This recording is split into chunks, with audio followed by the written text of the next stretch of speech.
Partage spirituel d'été numéro 25.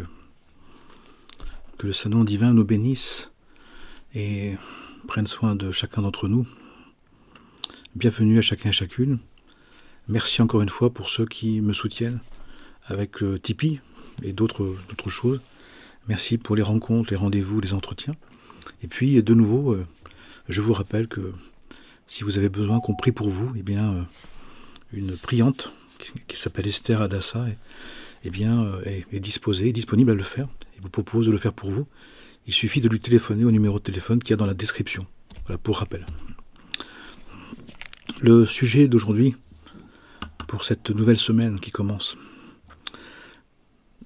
on fait tous l'expérience, assez rapidement, qu'il y a quelque chose qui nous dépasse dans ce monde. Il y a quelque chose qui gouverne ce monde. Bien sûr, chacun projettera cette autorité sur quelque chose qui lui convient. Mais à vrai dire, nous sommes entre les mains du divin. Et il ne nous faut pas longtemps pour comprendre qu'on est entre les mains de quelque chose de plus grand que nous-mêmes. Et de fait, ça provoque en chacun d'entre nous un questionnement,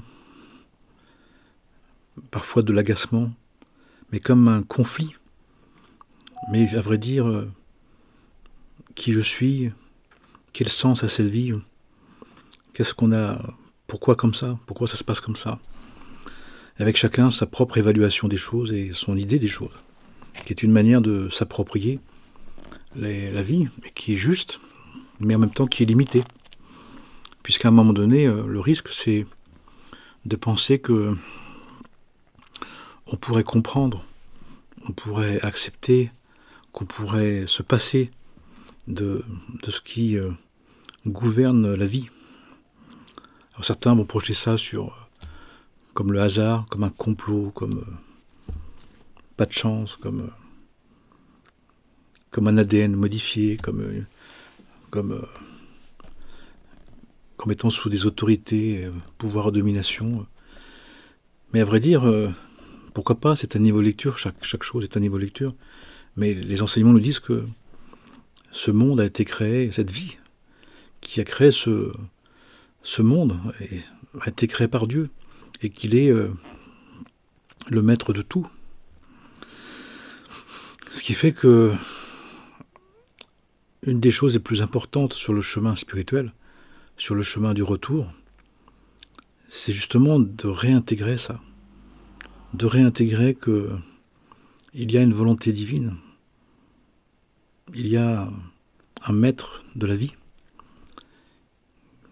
dont on est la créature, dont on est l'objet, mais pour notre bien, pour nous accomplir.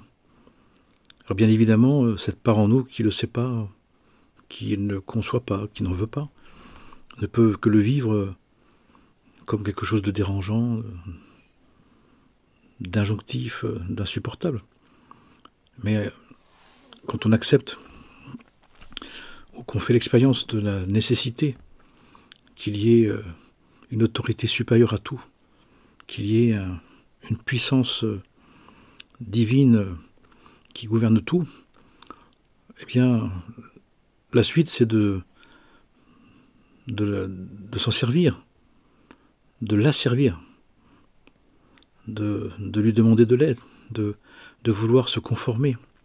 Et donc d'entrer dans une lecture des événements qui est autre. Je peux émettre un projet, je peux désirer quelque chose, je peux souhaiter quelque chose. Mais le retour qui en est fait, ce qui se produit, ce qui se présente, eh bien c'est un dialogue avec le divin, un dialogue direct. Ce qui est très étonnant, c'est que les personnes croient en Dieu, cherchent Dieu, mais très souvent ne peuvent pas concevoir, ne veulent pas concevoir que à travers les événements, Dieu nous parle, Dieu dialogue, Dieu nous dit, nous informe, nous précise, nous avertit. Parce qu'au fond, on nous dit, quelle est la raison de ça? que finalement, même les croyants, même en croyant en Dieu, il y a comme un doute de sa présence, comme un doute de son action, comme un refus d'accepter que ce qui se produit, ce qui vient en retour, ce qui se dit, ce qui s'annonce à travers les événements, c'est Dieu lui-même qui nous prévient. D'autant plus qu'on nous dit que sa miséricorde, sa compassion infinie, fait qu'il nous prévient dès que possible, même avant qu'on puisse concevoir que quelque chose ne va pas. Mais on résiste, on redoute, on évite. Tout simplement, nous dit-on, pourquoi ? Parce que nous n'avons pas ce qu'on appelle la crainte de Dieu. Nous n'avons pas la conscience de sa grandeur. Nous avons perdu sa révérence. Nous adressons à Dieu comme un être qui serait notre égal, qui n'est plus notre créateur, qui est un pote, qui est un proche, mais en oubliant qu'il est le maître de tout, qu'il est l'être éternel, qu'il n'est pas comparable, et que il nous a fait par grâce, il nous a fait par amour. Lui qui n'a besoin de rien, lui qui a tout, lui qui est tout, il nous a fait par un don d'amour, par un amour infini, par un amour gratuit, qui fait que il serait logique, surtout pour un croyant, surtout pour quelqu'un qui cherche à revenir à se rapprocher et à le suivre. Suis-moi. Yeshua, Jésus n'arrête pas de le dire, suis-moi. Mais pour ça, abandonne, laisse, ne tarde pas, ne tarde plus. Lève-toi et marche. Mais nous, on met des conditions, comme le jeune homme riche, comme d'autres. Et nous, les conditions, c'est je veux comprendre. Je veux savoir ce qui va se passer. Je veux savoir comment ça va se passer.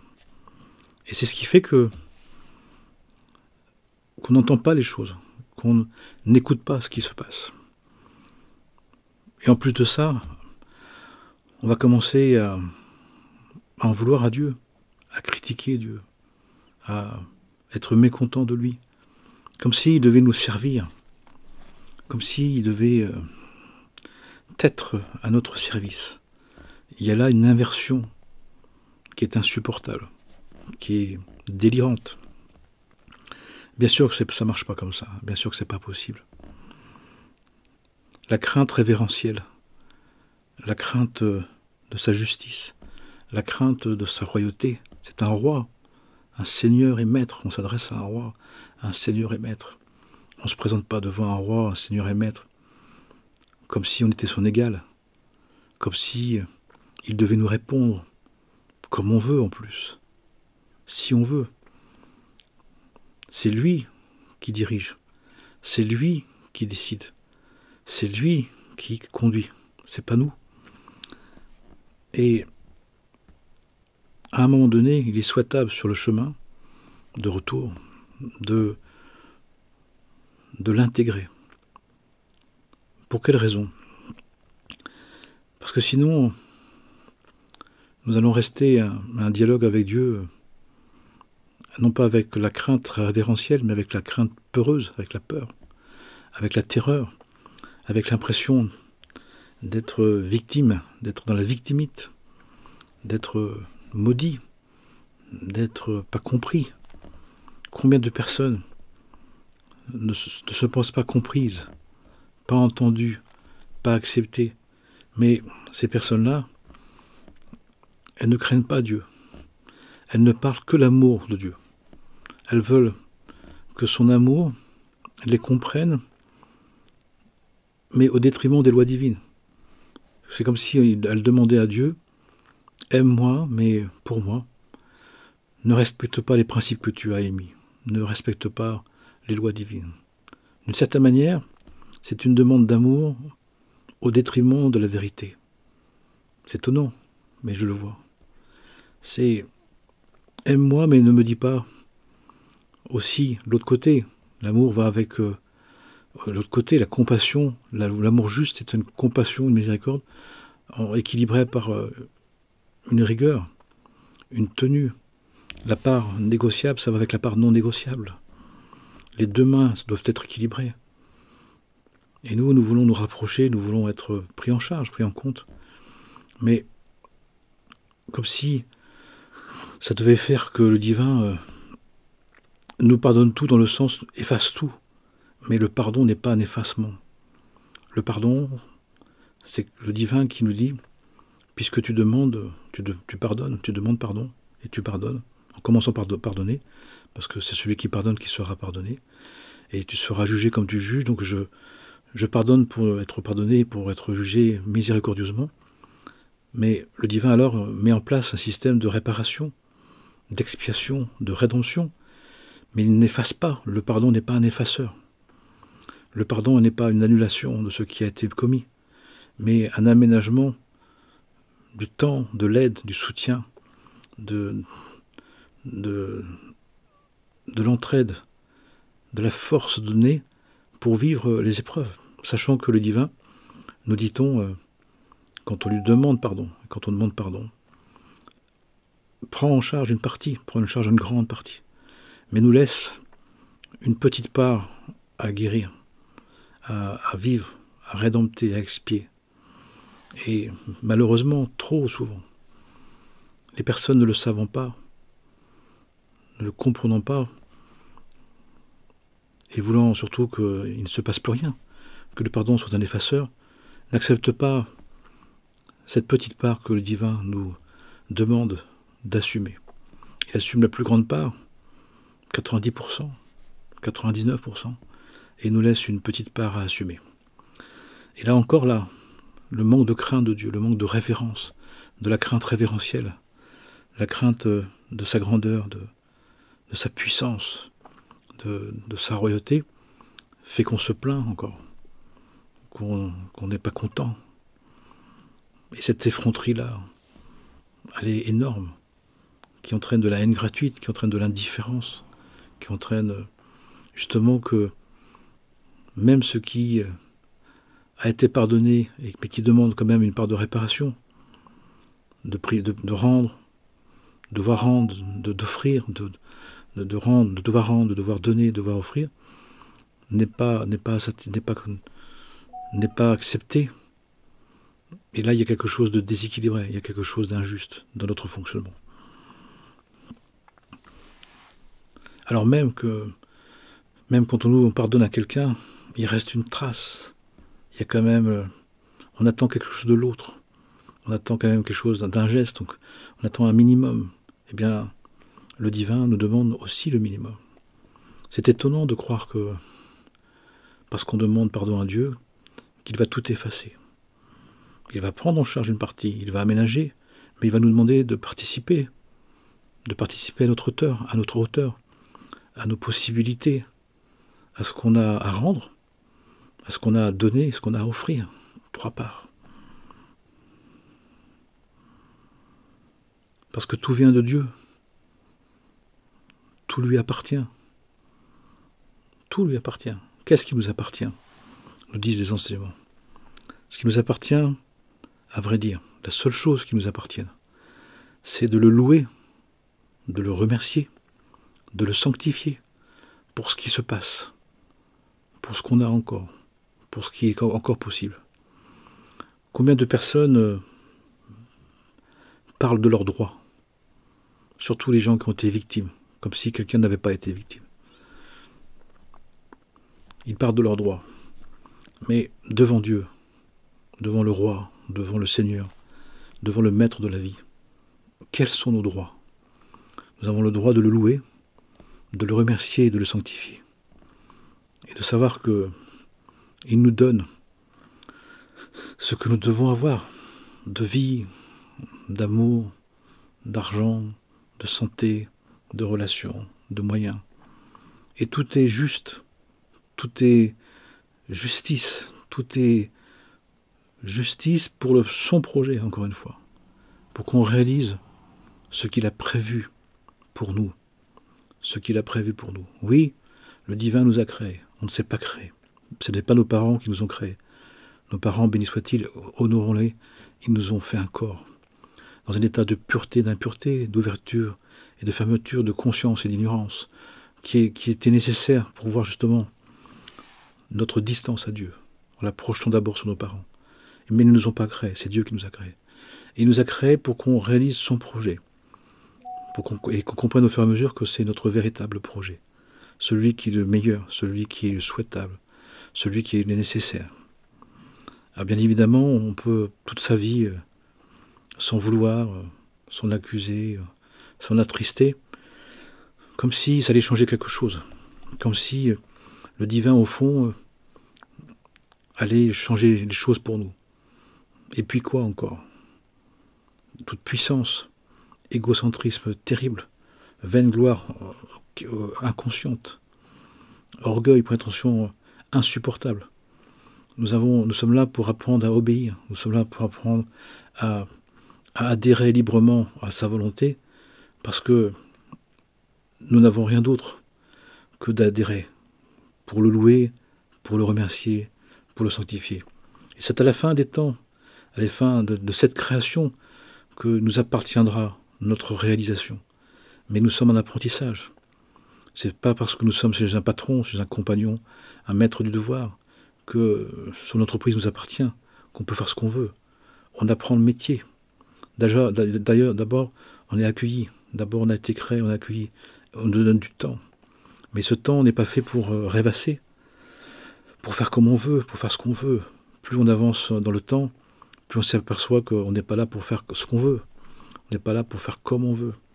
Alors on peut passer sa vie à repousser, à refuser, à s'énerver, et attaquer les autres, et être aigri, être amer, être insupporté, être insupportable. Ça ne changera pas. Sachons que ça ne changera pas. Le maître, le roi, le seigneur, c'est lui qui décide. C'est lui qui gouverne. C'est lui qui administre. C'est lui qui met en place les choses, qui les délivre. Et tant que lui n'a pas décidé, tant que lui considère, en voyant notre besoin de notre âme divine, en demandant à notre âme divine, est-ce que tu veux recevoir ça parce que ta personnalité l'exige? Si notre âme divine dit non, c'est non. Oui, le divin demande à notre âme divine, à notre véritable personnalité, celle de l'éternité en devenir, celle de l'inimité en devenir d'être. Est-ce que tu veux recevoir ce que ta personnalité réclame, crie, supplie, exige? Et si notre âme divine, l'être profond en nous, l'être d'en haut, celui qui est né d'en haut, dit non, on ne l'a pas. Il y a donc bien un être profond en nous, un être intérieur, un anthropos, un être divin en nous, qui sait très bien ce qu'il veut. Il sait très bien ce qu'il veut réaliser. De se réaliser dans le projet de Dieu, qui est son Seigneur, son Maître et son Roi. Notre personnalité, elle a le rôle d'accepter, le rôle de faire avec, le rôle de se conformer. Elle n'est pas le maître, elle n'est pas le dirigeant, elle n'est pas celle qui doit et celle qui peut faire quelque chose comme elle veut. C'est pas impossible. Alors on voit que, comme on est arrivé dans cette fin de temps ancien, cette fin de temps antique, on nous dit que nos générations, c'est les plus éloignées, les plus insoumises, les plus rétives, les plus anti-jeu, anti-Dieu. Mais ça ne marchera pas de vouloir faire comme on veut. On va être cassé, on va être brisé, on va être défait d'une manière ou d'une autre, avec toutes les pertes nécessaires. Si on doit perdre tout, on perdra tout pour apprendre. Mais au final, à genoux, à terre, à plat ventre, avec plus rien, on suppliera, on se rappellera, comme le fils prodigue, qui dans une situation catastrophique retrouve la supplication, retrouve la demande à Dieu, retrouve la sainte crainte révérentielle. Je vois des êtres qui résistent, qui insistent dans l'erreur, dans la vanité, dans l'orgueil, dans la prétention, dans la vaine gloire. Ils se cassent, ils s'abîment, ils se détruisent. Et les choses ne sont pas comme elles veulent. Parce que ça ne marche pas comme ça. Et plus vite on a compris, plus vite on peut commencer le chemin d'humilité, le chemin de modestie, le chemin de glorification du Saint-Nom, de sanctification du Saint-Nom, de remerciement, de louange. Mais de toute façon, on va y venir, d'une manière ou d'une autre. Et on nous dit ça, on nous dit que les temps qui arrivent là vont être encore plus rudes, plus sévères, plus directement. Ils vont de plus en plus nous mettre directement dans la situation de voir qu'on s'est retourné, qu'on s'est détourné, qu'on est inversé, qu'on s'est éloigné à un point de réticence, de rébellion terrible, qui fait que si on ne se force pas à louer, à remercier, à bénir, à sanctifier, eh bien les événements vont nous y pousser. Et à un moment donné, il y a plus les événements sont, plus les personnes sont dures, plus les personnes sont fermées, plus les événements deviennent des frappes, comme les 10 plaies d'Égypte. Les 10 forces de l'âme sont atteintes, sont frappées. Et on voit bien qu'actuellement, il y a des frappes individuelles et collectives dans les 10 forces de l'âme. Et on peut éviter ça. On peut éviter d'être trop désillusionné, trop descendu, trop abattu, en retrouvant cette crainte. C'est la conscience qu'on sert un roi, un seigneur et maître de la vie, qu'on est entre ses mains, que c'est lui qui détient les clés de la vie, du vivant, de l'éternité, pas nous. Mais ça veut dire aussi que on n'est plus le centre du monde. On n'est plus le centre de tout. On arrête de se croire capable de tout, de devoir faire comme on veut, ce qu'on veut. On commence à être prudent, très prudent. On commence à comprendre que l'essentiel, c'est surtout pas de nous prendre pour quelqu'un tout seul. L'essentiel, c'est surtout pas d'oublier le divin. L'essentiel, c'est de prier Dieu, de le louer, de le remercier, de le sanctifier, pour ne pas rentrer dans un délire de grandeur personnelle, dans un délire personnel où on va se faire reprendre. Et c'est inévitable. Si on est dans une forme de démesure, de délire, de toute puissance, qu'on se moque de Dieu, qu'on se moque de sa royauté, qu'on ne prend pas ça au sérieux, qu'on ne veut que son amour et sa miséricorde, sans sa rigueur et sa vaillance, sa force, ça ne va pas être possible. Et on peut demander à ce que la coupe s'éloigne, mais c'est lui qui décide. Et étonnamment, chez les chrétiens, par exemple, beaucoup n'acceptent pas la volonté divine. Seigneur, évite-moi, mais c'est pas. Mais le complément, c'est mais si toi tu le veux, je l'accepterai. Seigneur, évite-moi, mais je veux pas accepter. Ça marche pas comme ça. Le divin, il nous demande d'apprendre à être obéissant, être acceptant, de nous confier, et c'est le seul à qui on peut se confier vraiment. Il est le maître de la vie, il est le vrai roi, le vrai seigneur, le vrai maître. Ça vaut le coup. Et le prix n'est pas cher, on va dire. Le prix de quoi? Le prix du temporaire, de l'éphémère, du racontage, d'une vie à peine commencée qui est déjà terminée, d'une vie qui voulait se faire, qui ne marche pas, une vie qui voulait s'imposer et qui ne tient pas. À quoi bon? Alors, tout ça pour dire que, rappelons-nous que le divin est un maître, un seigneur et un roi, que nous avons à être dans une crainte révérencieuse, c'est-à-dire une admiration, un émerveillement devant sa grandeur, devant sa puissance, devant son éternité, qui prend soin de nous, qui nous a créés, et qui veut nous aider à nous réaliser dans son projet, dans sa volonté. Et si on l'accepte, si on le désire, si on en tient compte, eh bien, la vie qu'on va avoir, qui ne sera pas parfaite matériellement, qui ne sera pas suffisante matériellement, parce que c'est forcément le cas, mais trouvera une autre profondeur, un autre degré, une autre dimension, celle de la conscience de sa présence, celle de l'acceptation de sa royauté, celle de notre désir de le révérer, de le sanctifier, de le louer, qui est notre travail, de l'admirer, de de s'en émerveiller, de lui rendre grâce, comme les grands êtres au beau milieu, au beau milieu de leur enfer, au beau milieu de leur inconscience. Ce qui fait que chacun d'entre nous est invité au milieu de son désastre, de son enfer, de son isolement, de son isolement, justement, d'appeler le divin, puisque c'est fait pour ça.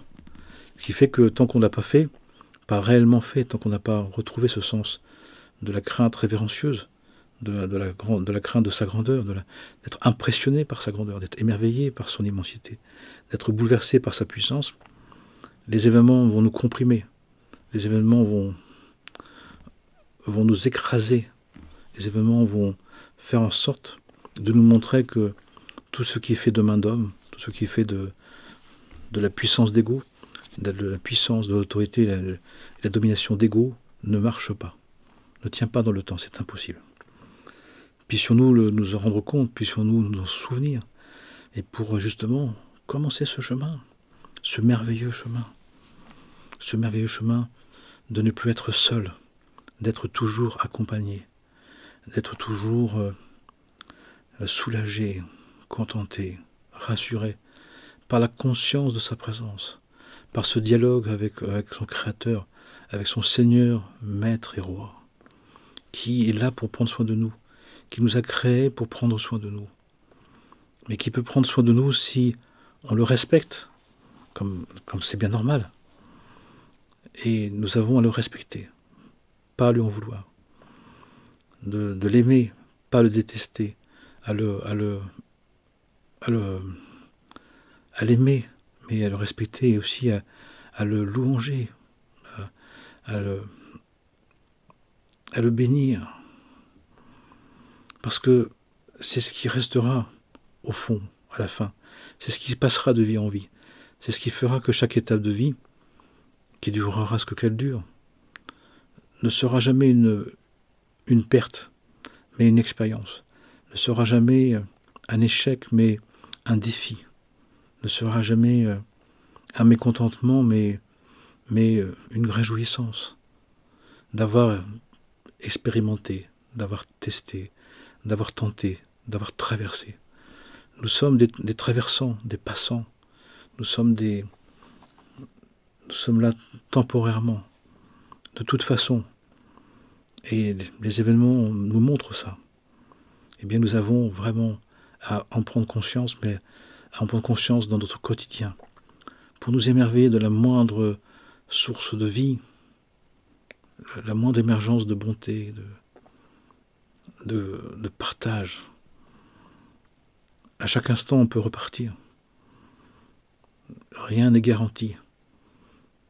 Seul Dieu est garanti. Seule sa présence est garantie. Seule son éternité est sûre et certaine. Le reste n'est pas garanti. Donc je nous invite à vivre dans la seule certitude que Dieu nous a créés, qu'il nous aime et qu'il veut notre bien totalement, absolument, définitivement. Et que tout le reste sont des moyens, d'aucune manière un but. Ne faisons pas de notre vie éphémère, temporaire, de bois mort et d'épines, une vie qui serait l'absolu, qui serait l'objectif. En cela, on va se leurrer, en cela, on va se blesser, en cela, on va se terrifier pour rien, parce que c'est une erreur. Nous sommes des passants, nous sommes éphémères, nous sommes de passage sur Terre. Donc notre personnalité est un emprunt, est un véhicule temporaire, est un véhicule de circonstance, mais n'est pas l'objectif, n'est pas la finalité. Nous le savons bien sûr, mais nous devons l'appliquer. Combien de personnes, je vois, ont une croyance, des croyances intellectuelles. Ils sont dans leur tête, mais dans le quotidien, dans la relation, dans les événements, dans l'application, il n'y a personne. Ils ne sont pas là. Dès qu'ils sont confrontés au réel, dès qu'ils sont confrontés à la relation, dès qu'ils sont confrontés à la situation, c'est la débandade, c'est l'effondrement, parce que c'est trop barré, c'est trop perché, c'est trop théorique, c'est trop intellectuel, c'est pas assez appliqué, pas assez applicable. Ça veut dire derrière ça qu'il n'y a pas une profondeur de conviction. Il y a des belles intentions, il y a du bon cœur, mais les bonnes intentions, l'enfer est pavé de bonnes intentions, l'enfer est pavé de bon cœur, l'enfer est pavé de l'idée du divin où le bon cœur suffirait. Non, le bon cœur ne suffit pas. La main droite, celle de la miséricorde, de la compassion, rapproche, rassure, mais la main gauche, celle de la rigueur, celle du cadre, celle de l'entièreté, celle de la vaillance, doit être présent pour que ça soit équilibré. Pour qu'on puisse quelqu'un prendre sur notre cœur, il faut les deux mains. Pas l'une sans l'autre, les deux, l'une avec l'autre. Il y a un déséquilibre dans les êtres. Et puis il y a ceux qui sont que rigueur, sans compassion, donc qui deviennent rigides. Puis ceux qui sont compassion sans rigueur, qui deviennent mous, qui acceptent tout, qui ont une compréhension de l'autre, mais au détriment de la vérité, au détriment de la blessure, au détriment du mal-être, au détriment de la violence. C'est injuste. C'est une bonté injuste. De côté, c'est une rigueur insupportable. Il y a besoin d'un équilibre des deux. Et cet équilibre, il se trouve aussi, il est aussi dans la conscience que nous sommes créés par un Dieu, Seigneur, Maître et Roi, et que nous avons à le révérer, à le louanger, à le sanctifier, à le remercier. À savoir que nous ne sommes pas le Maître en la demeure, que nous sommes le disciple et le serviteur. Et restons disciples et serviteurs. C'est notre place. Nous ne nous prenons jamais comme le Maître, comme le Roi ou comme le Seigneur. C'est ce qu'on fait. Notre ego, c'est ce qu'il fait. Cette part qui voudrait se faire croire qu'il dirige la vie, qu'il maîtrise la vie. On peut y croire, mais le problème c'est que quand ça marche, on peut y croire, mais quand ça marche plus, une fois, 2 fois, 10 fois, et qu'on continue, et qu'on commence à en vouloir au monde entier, de la haine gratuite ou de l'indifférence gratuite, parce que la vie a dénoncé ce faux semblant, même là les personnes insistent. C'est pathétique, c'est violent, c'est faux, c'est laid, c'est violent, c'est insupportable, c'est injuste. Alors que même les personnes disent avoir vécu de l'injustice, des abus, des maltraitances, et ils le font avec eux-mêmes, ils le font avec les autres, ils le font avec Dieu. C'est la même chose, c'est aussi déséquilibré. Donc replaçons-nous. Nous ne sommes pas les maîtres en la demeure. Nous deviendrons des maîtres à la fin de cette création. Pour l'instant, nous sommes en apprentissage. Soyons des bons disciples et purifions-nous, sanctifions-nous, rectifions-nous les mauvais comportements, accentuons les vertus. Et puis soyons un bon serviteur. Prenons soin de sa création, selon ses principes, pour apprendre le métier. Comme dit un proverbe, sens-toi chez moi comme sens-toi chez moi comme chez toi, mais n'oublie pas que tu es chez moi. N'oublions pas que nous sommes chez Dieu. Ne pensons pas que nous sommes chez nous, qui fait qu'on pourrait faire ce que l'on veut et de dire au propriétaire qu'il n'a rien à dire et qu'il doit même nous servir. Attention, parce qu'à un moment donné, comme dans la parabole des talents, quand le maître vient demander de faire des comptes et dire que c'est lui le maître, c'est lui le propriétaire, et qui demande des comptes, ne soyons pas étonnés. Surtout dans cette période de temps où le propriétaire de la vie, du monde, de l'humanité, de la création, demande des comptes. Il nous dit, qu'est-ce que tu as fait? Où est-ce que tu en es de ce que je t'ai confié, de ce que je t'ai mis à disposition? Qu'est-ce que tu as fait de ça? Pourquoi tu te l'appropries bien? Mais qu'est-ce que tu en as fait? Tu en as fait quelle discipline, quel état de service tu as par rapport à ça?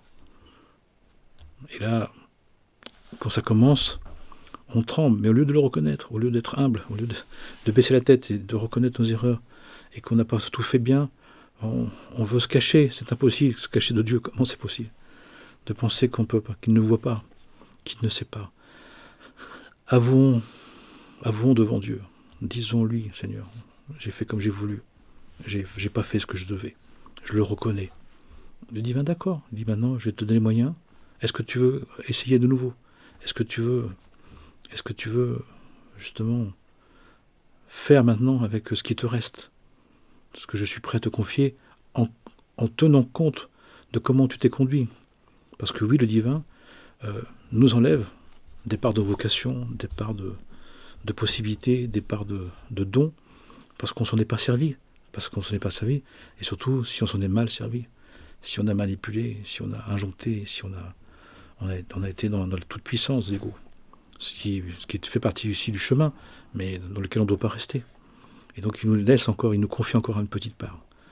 Et donc, en ces temps actuellement, essayons de voir la petite part qu'il nous reste où on peut se discipliner, de nous remettre, de nous réaligner par rapport au divin, la petite part de serviteur qui nous demande, et surtout de la faire. Mais ça veut dire d'accepter de perdre ses illusions sur ces grands projets, ces projets délirants, absolus et infinis. Mais d'accepter d'être disciple et serviteur dans une situation petite, limitée, banale, quelconque par rapport à notre délire de grandeur, par rapport à notre délire égotique et concentrique, qui voulait que ça soit la vie en XXL. Mais ça c'est terminé, on n'a pas pu le faire. Là on nous dit, le divin nous laisse la possibilité encore de le servir et d'apprendre à le glorifier, le sanctifier dans une situation réduite, mais dans une situation possible encore. Ça veut dire aussi que c'est notre projet qu'on aurait pu faire en très grand, qu'on doit faire en très petit, mais qu'on doit faire quand même, qu'il nous reste à faire. Sachons-le et faisons-le. Là où nous sommes, comme on peut être encore, avec ce qui nous reste de possibilités, ce qui nous reste de moyens, de santé, faisons le bon, le beau, le vrai, le juste, le bien, selon les valeurs divines, selon les enseignements, pas les siennes, selon les principes du divin, l'amour du prochain, dans les conditions du monde. Et ne pensons pas, parce que on n'a pas eu ce qu'on voulait, parce qu'on n'a pas pu faire ce qu'on voulait, que ça devrait nous autoriser à ne pas aimer, à ne pas prendre soin, à ne pas aimer son prochain. Bien au contraire. L'amour du prochain, en équivalence avec l'amour de Dieu, est toujours présent. Et toujours les deux commandements, le fondement de tout. Mais dans les conditions restreintes, qui sont les conséquences de nos transgressions, de nos malversations, de nos illusions, de nos toute-puissance, que Dieu que malgré tout Dieu nous permet de faire. Donc faisons-le avec joie, avec gratitude, avec remerciement, et acceptons que toute la démesure qui était dans notre projet, qui nous a mis à mal, qui a fait qu'on a trahi la parole, qu'on a laissé faire, qu'on n'a pas pu se tenir, nous soit ôtée pour nous permettre encore une fois et toujours d'être dans les deux commandements, l'amour du prochain, l'amour de Dieu, dans des circonstances réduites, très réduites, mais suffisantes pour apprendre le métier. Et il s'agit d'être grand dans ce qu'on a à faire. Une grande chose, c'est d'être grand dans ce qu'on a à faire. Même si ça nous paraît petit ou quelconque. Tous les métiers sont honorables, toutes les situations sont honorables. Et c'est la grandeur d'âme qui compte. C'est pas l'immensité du projet. Souvent il est disproportionné, il est intenable. C'est ce qui se passe, c'est ce qui s'est passé. Que le Saint-Nom divin nous bénisse, nous gracie, et que nous puissions louanger, bénir, remercier et nous émerveiller du Seigneur, Maître et Roi de la vie, que nous avons à servir en tout lieu, en tout temps, pour le bien de tous les êtres.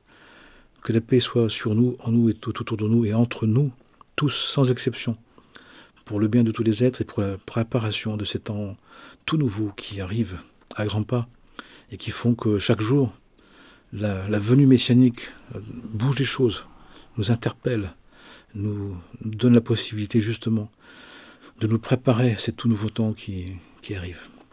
Amen et Amana, et très très très bonne semaine en Dieu, par Dieu et avec Dieu.